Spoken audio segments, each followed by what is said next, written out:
friends, welcome to biology special classes and this is Nehal Zulhari. Today's our topic is the chromosome. Okay, chromosome का अगर हम meaning देखें तो chromo का meaning होता है कलर और सोमा का मीनिंग होता है बॉडी. ओके, ये हो गया उसका मीनिंग. अब देखते हैं कि पर्टिकुलर क्रोमोसोम हम किससे कहते हैं. What is the chromosome? So chromosome is a thread like structure. Okay, वो थ्रेड के जैसा स्ट्रक्चर है. कहाँ पाया जाता है? तो सेल के न्यूक्लियस के अंदर. ओके, अगर समझ लो कोई सेल है तो सेल के अंदर जो न्यूक्लियस रहता है उस न्यूक्लियस के अंदर आपको क्रोमोसोम दिखाई देते हैं. ओके, सो पर्टिकुलर अगर डिफाइन हम देखें क्रोमोसोम की, what is chromosome, then I can say a thread like structure, thread के जैसा structure of nucleic acid and protein. अब ये जो क्रोमोसोम है, ये क्रोमोसोम किन चीजों से बना है, किस बात से ये क्रोमोसोम बना है? तो chromosome is made up bye, अगर हम क्रोमोसोम की बात करें, जो ये समझ लो सेल का न्यूक्लियस है, तो इस न्यूक्लियस के अंदर आपको दिखाई देंगे ये क्रोमोसोम. ओके, सो क्रोमोसोम किससे बना है? सो क्रोमोसोम बना है, it is a nucleic, it is made up by the nucleic acid. Okay, अगर हम न्यूक्लिक एसिड की बात करें तो हम बोलेंगे कि ये किससे बना है? डीएनए से बना है. ओके, सो डीएनए प्लस कुछ हिस्टोन प्रोटीन और कुछ non histone protein. Okay, DNA के साथ साथ हिस्टोन प्रोटीन और कुछ नॉन हिस्टोन प्रोटीन, कुछ हिस्टोन प्रोटीन और नॉन हिस्टोन प्रोटीन साथ में डीएनए मिला के, इससे मिला के जो आपको मिला है, जो सब्सटेंस बनता है, थ्रेड लाइक स्ट्रक्चर बनता है, उससे हम क्या कहते हैं? क्रोमोसोम कहते हैं. Okay, so chromosome is made up by the DNA and histone protein and some non histone protein. Okay, generally अगर हम बात करें तो DNA is a nucleic acid. Okay, DNA को हम क्या बोलते हैं? Nucleic acid which is present inside the nucleus, जो कि कहाँ प्रेजेंट होता है? न्यूक्लियस के अंदर प्रेजेंट होता है. ओके, सो क्रोमोसोम जो बनते हैं, क्रोमोसोम को हम क्या कहते हैं? It is a hereditary material. Okay, means it is transfer from parental generation to next generation. Okay, तो ये जो क्रोमोसोम है, जेनेटिक इंफॉर्मेशन जिसमें स्टोर रहती है, वो पार्टिकल मींस हम क्या कहते हैं? क्रोमोसोम कहते हैं. अब हम बोलते हैं कि पैरेंट में से ऑफस्प्रिंग में जेनेटिक इंफॉर्मेशन ट्रांसफर होती है, एक जनरेशन से दूसरे जनरेशन में जेनेटिक इंफॉर्मेशन ट्रांसफर होती है in the form of gene. Means एक जनरेशन से दूसरे जनरेशन में क्या ट्रांसफर होते हैं? जीन ट्रांसफर होते हैं. तो जीन का मतलब क्या होता है? डीएनए का कोई सेगमेंट. ओके, अगर हम डीएनए की बात करें तो डीएनए का कोई सेगमेंट, उससे हम क्या कहेंगे? जीन कहेंगे. ओके, अगर जीन एक जनरेशन से दूसरे जनरेशन में ट्रांसफर हो रहे हैं, इसका मतलब DNA is transfer from one generation to another generation, right? Gene अकेले आ रहे हैं क्या? क्योंकि gene is nothing but it is a part of the DNA.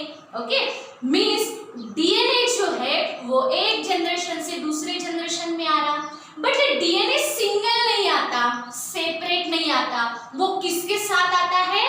वो डीएनए उसके साथ में कुछ हिस्टोन प्रोटीन, कुछ नॉन हिस्टोन प्रोटीन मिला के क्रोमोसोम नाम का स्ट्रक्चर वो फॉर्म करते हैं. और ये क्रोमोसोम है जो एक जनरेशन से दूसरे जनरेशन में आते हैं. मींस ये क्रोमोसोम है जो जीन को कैरी कर रहे हैं, जो जीन को ला रहे हैं. कहां से?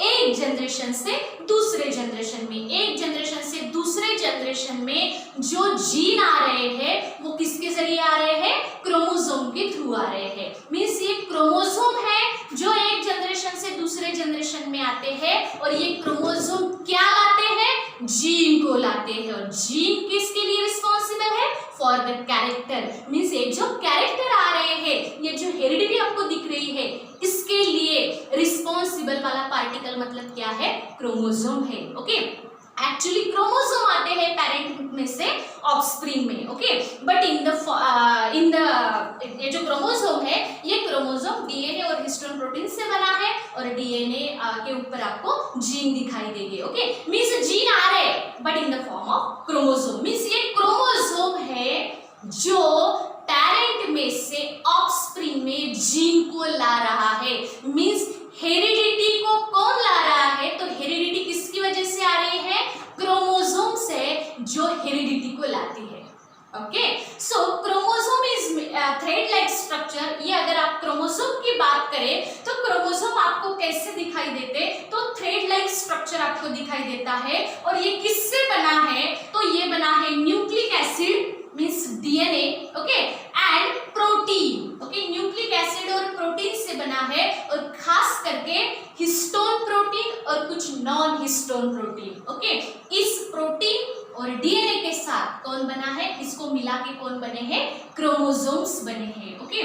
और कहाँ दिखते हैं ये? Found in the nucleus of most living cells, okay. जो लिविंग सेल है उस लिविंग सेल के न्यूक्लियस के अंदर आपको ये क्रोमोसोम दिखाई देती है। ये हो गया उसका लोकेशन कि ये क्रोमोसोम हमको कहाँ दिखाई देते हैं। अब क्रोमोसोम लिविंग सेल में होते हैं और कैरी जेनेटिक इंफॉर्मेशन। इस क्रोमोसोम पर क्या होती है?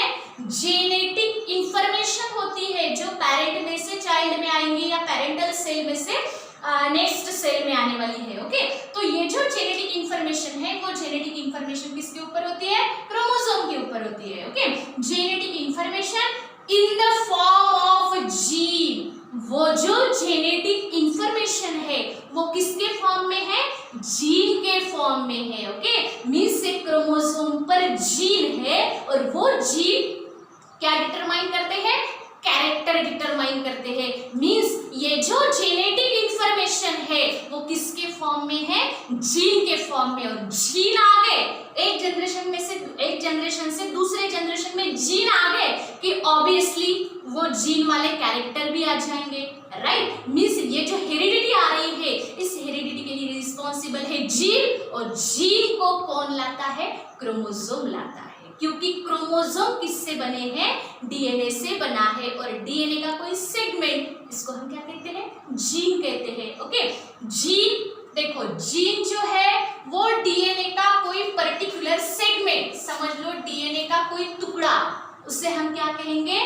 जीन कहेंगे, ओके। डीएनए का कोई टुकड़ा, उसको हम क्या कहेंगे? जीन कहेंगे। मींस ऐसे बहुत सारे जीन्स डीएनए के ऊपर है। डीएनए से क्या बन रहे हैं? क्रोमोसोम बन रहे हैं, ओके। डीएनए और उसके साथ में कुछ प्रोटीन, हिस्टोन प्रोटीन है, नॉन हिस्टोन प्रोटीन, मींस ये मिला के क्या बन रहे हैं? क्रोमोसोम। अब क्रोमोसोम अगर एक जनरेशन से दूसरे जनरेशन में आ गए, इसका मतलब डीएनए भी आ गया, क्योंकि क्रोमोसोम आखिर किससे बना है? डीएनए से बना है, राइट। और अगर डीएनए आ गया मींस उसके ऊपर जो जीन है वो जीन भी आ गए, और जीन आ गए इसका मतलब उसने जीन ने क्या लाए हैं? कैरेक्टर लाए हैं। और यही कैरेक्टर का ट्रांसमिशन, उसे हम क्या कहते हैं? हेरिडिटी कहते हैं। सो हेरिडिटी को जो ला रहा है वो कौन है? क्रोमोसोम है, ओके। सो क्रोमोसोम से कैरी जीन। क्रोमोसोम क्या कैरी करते हैं? जीन कैरी करते हैं, क्योंकि क्रोमोसोम बना है डीएनए से और डीएनए के ऊपर होते हैं जीन। मींस क्रोमोसोम क्या कैरी कर रहे हैं? जीन कैरी कर रहे हैं। And it is a unit of heredity. ये जो जीन है वो क्या है? हेरिडिटी का यूनिट है। कैरेक्टर एक जनरेशन से दूसरे जनरेशन में लाने वाला जो पार्टिकल है उसे हम जीन कहते हैं, okay. And this genes are located on the chromosome. और ये जो जीन है जो कैरेक्टर को ला रहे हैं, ये जीन किसके ऊपर होते हैं? क्रोमोसोम के ऊपर होते हैं, okay. Then these chromosomes are called as the hereditary vehicle.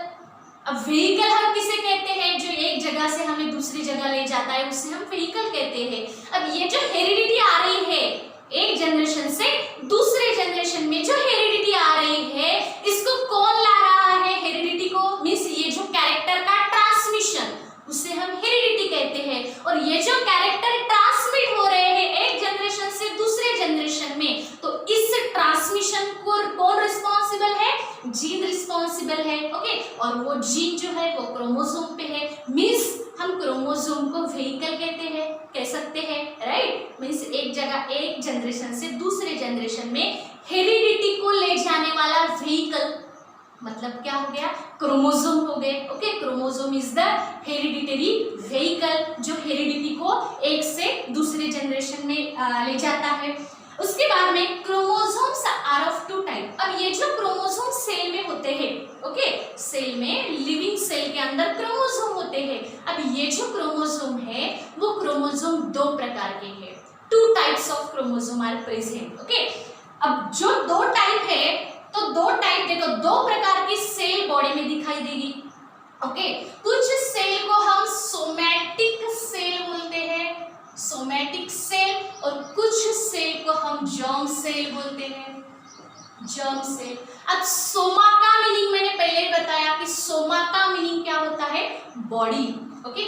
जो बॉडी की सभी सेल्स है, सिर्फ स्पर्म और एग छोड़ के, गमीट छोड़ के, ओके, ह्यूमन की अगर बात कर रहे हैं हम, तो स्पर्म और एग या तो फिर रिप्रोडक्टिव सेल, जर्म सेल को ही हम क्या कहते हैं, रिप्रोडक्टिव सेल, जो रिप्रोडक्शन में इन्वॉल्व होती है, ओके। तो ये जो जर्म सेल्स है, ये जर्म सेल में जो क्रोमोसोम रहेंगे उसको हम सेक्स क्रोमोसोम कहते हैं, और जो सोमैटिक सेल में क्रोमोसोम रहते हैं उसे हम ऑटोसोम्स कहते हैं, ओके। इस प्रकार से दो प्रकार के क्रोमोसोम होते हैं, एक होते हैं सोमैटिक सेल में हम रहने वाले क्रोमोसोम, उसको हम ऑटोसोम्स कहते हैं, और दूसरे वाले जो है वो है जर्म सेल में रहने वाले क्रोमोसोम, उसको हम सेक्स क्रोमोसोम कहते हैं। देखो क्रोमोसोम्स कैसे हैं, फिलामेंटस बॉडी है, ओके, फिलामेंट के जैसे ये दिखते हैं, और ये जो प्रेजेंट होते हैं वो होते हैं यूकैरियोटिक सेल का जो न्यूक्लियस होता है उसके अंदर प्रेजेंट होते हैं। अब आपको पता है यूकैरियोटिक सेल किसे कहते हैं, या तो यूकैरियोटिक न्यूक्लियस किसे कहते हैं, और प्रोकैरियोटिक किसे कहते हैं। जिस सेल का न्यूक्लियस अच्छा खासा वेल डेवलप है, मेम्ब्रेन बाउंड है, अच्छा हमको दिखाई देता है, वेल डेवलप वाला जो न्यूक्लियस है, वो न्यूक्लियस मतलब eukaryotic nucleus, means eukaryotic cell का न्यूक्लियस, ओके। और उस न्यूक्लियस की अगर हम बात करें तो उसमें हमको क्रोमोसोम फिलामेंट के जैसे दिखाई देते हैं, ओके, मेटाफेज में अगर आप देखो तो। उसके बाद में आपको दिया है कि ये जो टर्म है वो किसने कॉइन की है, जो साइंटिस्ट है जिन्होंने कॉइन किए वो है डब्ल्यू वाल्डेयर, ओके। ये जो साइंटिस्ट है, इन साइंटिस्ट ने ये क्रोमोसोम नाम की टर्म कॉइन की है इन 1888, ओके। देन आफ्टर, अब इसकी साइज कितनी होती है, इस क्रोमोसोम की साइज कितनी होती है, तो क्रोमोसोम की साइज वेरीज है, ओके। अब कितनी हो सकती है, तो ये है the size of chromosome varies from, कितने कितने साइज के क्रोमोसोम हमको दिखते हैं, तो वो दिखाई देते हैं, समझ लो 0.1 to 33 माइक्रोमीटर इन लेंथ, लंबाई उसकी देखें तो हमको इतनी दिखाई देगी, और उसकी थिकनेस कितनी है, उसकी जाड़ी कितनी है, तो वो है 0.2 to 2 माइक्रोमीटर इन थिकनेस, ये हो गई उसकी साइज। उसके बाद में इस क्रोमोसोम में स्पेशल कैरेक्टर है जो कि बहुत ही इंपॉर्टेंट है, कि ये जो क्रोमोसोम है इसके अंदर सेल्फ रेप्लिकेशन की एबिलिटी है। अब सेल्फ रेप्लिकेशन का मीनिंग क्या होता है, कि उसी के जैसी वो कॉपी बना सकता है, okay. Replica means xerox copy, जैसा वो क्रोमोसोम है उसके जैसा वो कॉपी बना सकता है, ओके। उसको हम और खुद सेल्फली वो रेप्लिका बनाता है, ओके। मीन्स इसको हम बोलेंगे it's a self replication, means खुद के जैसी वो कॉपी बनाने में सक्षम है, ओके। तो ये जो एबिलिटी है उसके अंदर होती है, chromosomes are self replication, self replicating, ये जो क्रोमोसोम है वो सेल्फ रेप्लिकेट होते हैं, उसी के जैसी कॉपी बनाता है क्रोमोसोम्स, ओके। एंड ये जो क्रोमोसोम है इसका हमें कहाँ कहाँ रोल दिखाई देता है, तो समझ लो हेरिडिटी, हेरिडिटी के लिए तो रिस्पॉन्सिबल क्रोमोसोम ही है, क्योंकि हेरिडिटी का मीनिंग क्या होता है, transmission of character from one generation to another generation, और ये कैरेक्टर कौन लाते हैं, जीन लाते हैं, और जीन कहाँ होते हैं, क्रोमोसोम के अंदर होते हैं। उसके बाद में जो आप बात करते हैं म्यूटेशन की, sudden change in the sequence of nucleotide means DNA में सडन चेंज होना, उसको हम म्यूटेशन कहते हैं। और म्यूटेशन हो गया कि हमें चेंजेस भी दिखाई देंगे कैरेक्टर में। ओके, तो इसके लिए भी क्रोमोसोम ही रिस्पॉन्सिबल है। और कहाँ कहाँ इसका वाइटल रोल है, उसके बाद में इवोल्यूशन में भी इसका वाइटल रोल है। देन आफ्टर वेरिएशन मीन्स ये जो आपको डिफरेंसेस दिखाई देते हैं, ओके, पेरेंट और ऑफस्प्रिंग में, या तो फिर एक ही स्पीसीज के इंडिविजुअल में ये जो वेरिएशन दिखाई देता है, ये जो वेराइटी आपको दिखाई देती है, डिफरेंसेस दिखाई देते हैं, that is also because of the chromosome. Okay, and इसका फंक्शन क्या है, तो इसका फंक्शन एक ही है क्रोमोसोम का। These are the chromosomes are carrier of heredity. एक जनरेशन से दूसरे जनरेशन में हेरिडिटी ट्रांसफर करने का काम, कैरेक्टर्स को ट्रांसफर करने का काम कौन करता है, क्रोमोसोम्स करते हैं। ओके, तो इस प्रकार से हमने क्या देखा है, क्रोमोसोम के बारे में देखा है, क्रोमोसोम का हमने इंट्रोडक्शन देख लिया है। Okay, so thanks for watching me.